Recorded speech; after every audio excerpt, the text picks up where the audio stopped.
Olá, amigos. 18 de outubro de 2013, cidadão de olho na segurança pública. Senhoras e senhores, o crime organizado volta a ameaçar São Paulo.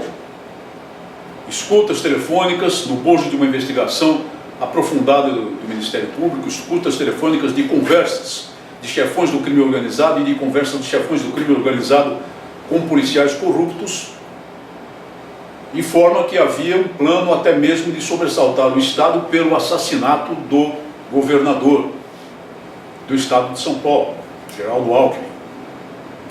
E informa que o crime organizado está disposto a desencadear novamente o terror que vem desencadeando há algum tempo no nosso Estado de São Paulo, caso haja a imposição pelo Poder Judiciário das chamadas medidas do regime disciplinar diferenciado nos presídios de segurança máxima, que envolvem, entre outras coisas, o isolamento do preso por um determinado período. Medidas essas que efetivamente, no bojo dessa investigação, foram requeridas pelo Ministério Público ao Poder Judiciário do Estado de São Paulo, bem como a prisão de 170 e tantas pessoas diretamente envolvidas com o comando do crime organizado no Estado de São Paulo.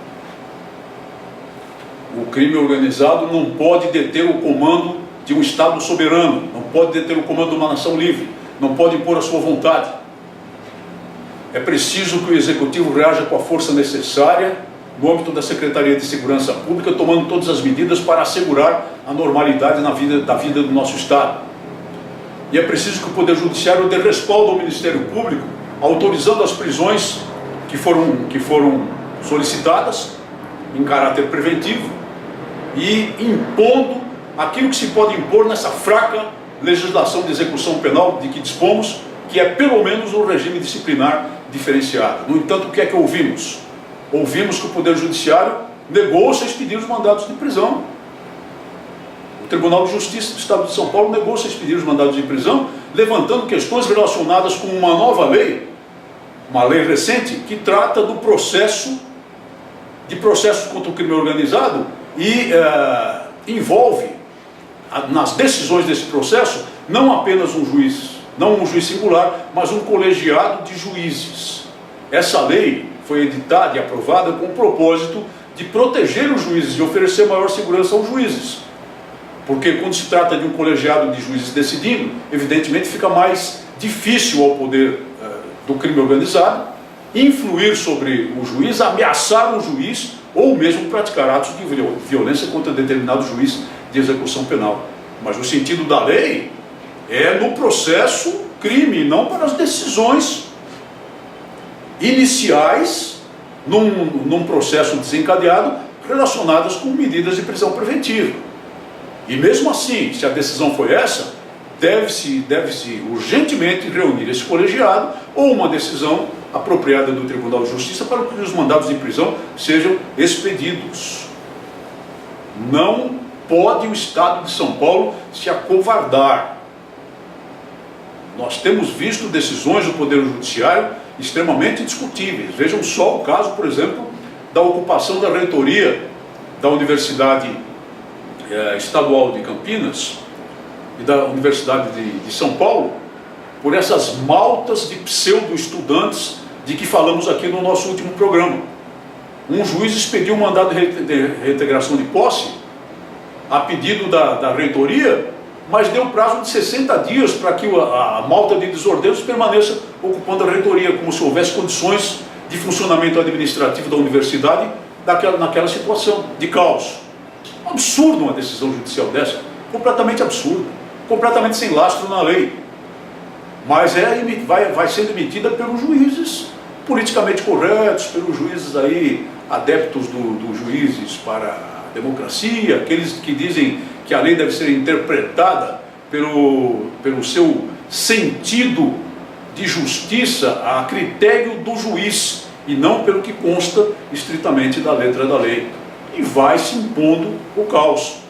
E no bojo dessa situação de ameaças do crime organizado, de potencial de grave perturbação da ordem pública, vem o governador do Estado e promove uma separação salarial entre a Polícia Civil e a Polícia Militar que nunca aconteceu na história do Estado de São Paulo, beneficiando a Polícia Civil, mas muito especialmente a categoria dos delegados de polícia, e abandonando praticamente a Polícia Militar à sua própria sorte, sem nada. E depois de muita pressão, volta atrás parcialmente e mostra lá um projeto relacionado com a Polícia Militar, que envolve promoções, envolve benefícios indiretos, que podem resultar e resultarão seguramente em melhorias salariais para os policiais militares, mas muito distante do projeto da Polícia Civil, e criando uma cisão salarial que nunca aconteceu no Estado de São Paulo. Para explicar melhor, a Polícia Militar nunca se opôs a que os delegados de polícia fossem considerados uma carreira jurídica do Estado. Nunca se opôs, nunca se oporá.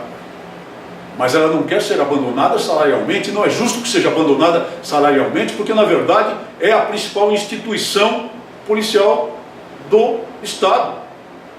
É a força policial que tem o policial em contato com o cidadão, em contato com a sociedade e comunidade o tempo todo, 24 horas por dia, em todas as partes do Estado. É a entidade que preserva a ordem pública e substitui, nos momentos de fracasso, de caos, outras entidades do serviço público, mantendo a estrutura do Estado nos maiores momentos de crise da história. E agora é abandonada por um governador irresponsavelmente agindo no sentido de cindir as duas polícias num momento tão grave para o Estado de São Paulo. Não vou discutir aqui os motivos que levaram o governador a tomar essa medida, mas a medida é equivocada e a medida é burra. E deveria ser reformulada se houvesse bom senso político por parte desse governador do partido que ele representa. O que se fez nesse momento foi agir, não foi contra a Polícia Militar, não. Foi agir contra a ordem pública. Foi agir em desfavor do cidadão. Mas isso tem um peso político. E ele será cobrado, infelizmente, para o Estado de São Paulo na próxima eleição. Muito obrigado por sua atenção e até o nosso próximo programa.